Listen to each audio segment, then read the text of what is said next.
So before I was diagnosed with neuromyelitis optica, the rare disease that I live with, I was a mixed media artist, but I was primarily working in textiles. So I was doing a lot of quilting, which is very intensive with handwork.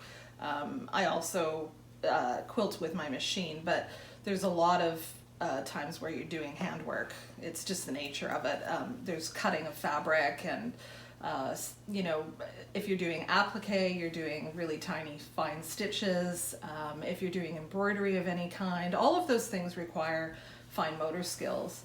I also did a lot of bookbinding, which is again sewing by hand and cutting of papers and measuring, a lot of really intense handwork.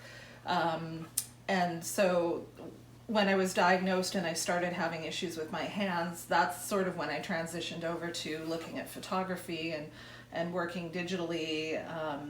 I still do mixed media.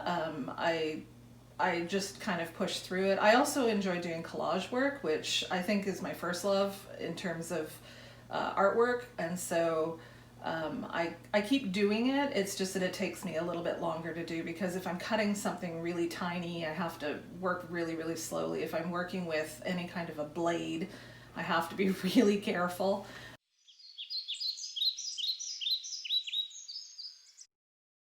And so I was also exploring different types of art that I could do if, at some point I became unable to continue doing textiles. And so I got into photography.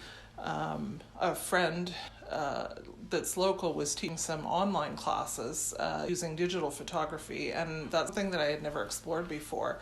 So I had a big birthday coming up. It was coming up to my 40th birthday, so I decided that I would ask for a digital camera for my birthday. And I think that was pretty life-changing for me, because I had never basically considered photography a medium that I would be involved in. But it allowed me to explore. Her class was on self-portrait, and so that means any part of yourself. So I started taking a lot of photographs of my hands, and it allowed me to kind of step outside of myself and be more objective about what I was looking at.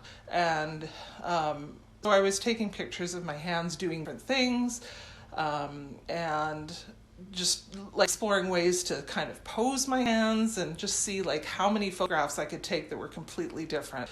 So some of them I was manipulating images with digital filters and things like that, and some of it was just switching to black and white, and it was just really exciting to be able to do that.